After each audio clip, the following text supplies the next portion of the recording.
রাত তখন গভীর। ঘড়িতে ঢং ঢং করে 2টো বাজলো।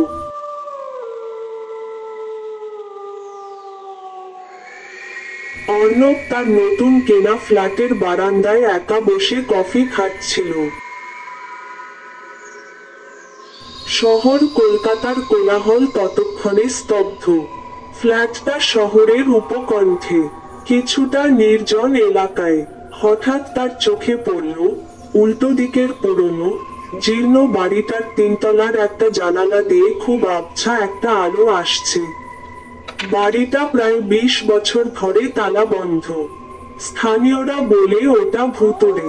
আর্কিওলজির ছাত্র অর্ণব এসব বিশ্বাস করত না, কিন্তু কৌতূহল চাপতে পারল না। আলোটা পলকে নিভে গেল, কিন্তু তার জায়গায় অর্ণবের চোখে পড়ল জানালার কাচের ভেতর দিয়ে অস্পষ্টভাবে একটা মুখ। মুখটা ফ্যাকাশে, চোখ দুটো যেন গভীর গর্ত, আর ঠোঁটে এক বিভৎস চাপা হাসি, যেন এক টুকরো অন্ধকার তাকে দেখছে। অর্ণব শিউরে উঠল। সেই দ্রুত ঘরের ভেতরে চলে এসে আলো জ্বালল। নিজেকে বোঝালো তার মনের ভুল। পরের দিন কৌতূহল আর রোমাঞ্চ তাকে টেনে নিয়ে গেল সেই পুরনো বাড়ির কাছে। সদর দরজায় মস্ত একটা তালা ঝুলছে। আশেপাশে কেউ নেই। অর্ণব পাঁচিল টপকে ভেতরে ঢুকল। উঠোন ভর্তি আগাছা, আর চারপাশে পচা পাতার গন্ধ। ভেতরে ঢুকতেই চারদিক ঠান্ডা হয়ে গেল। সেই সিঁড়ি বেয়ে সাবধানে 3তলায় উঠল। সেই বিশেষ জানালার ঘরের দরজাটা সামান্য ভেজানো। অর্ণব কাপা হাতে দরজা ঠেলতেই দরজাটা ক্যাচ করে খুলে। ঘরের ভেতরে কিছুই নেই, শুধু মেঝেতে একরাশ ধুলো। মাঝখানে একটা পুরনো মরচে পড়া লোহার সিন্দুক পড়ে আছে।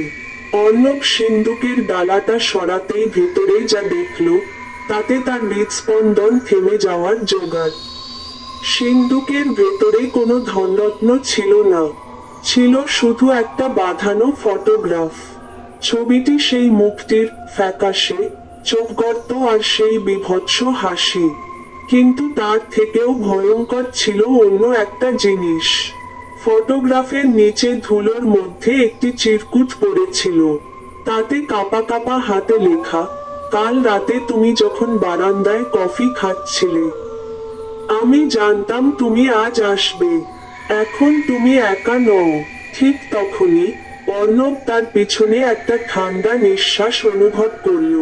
তার ঘাড়ের কাছে ফিসফিস করে কেউ যেন বলল, তুমি তো বিশ্বাস করতে না, তাই না? অর্ণব ভয়ে জমে গেল। পিছন ফিরতে পারল না। তার হাত থেকে সিন্দুকের ডালা আর চিরকুটটা খসে পড়ল। চারপাশের বাতাস যেন হঠাৎ ভারী হয়ে উঠল, আর ঘরের দরজাটা বিকট শব্দে বন্ধ হয়ে গেল।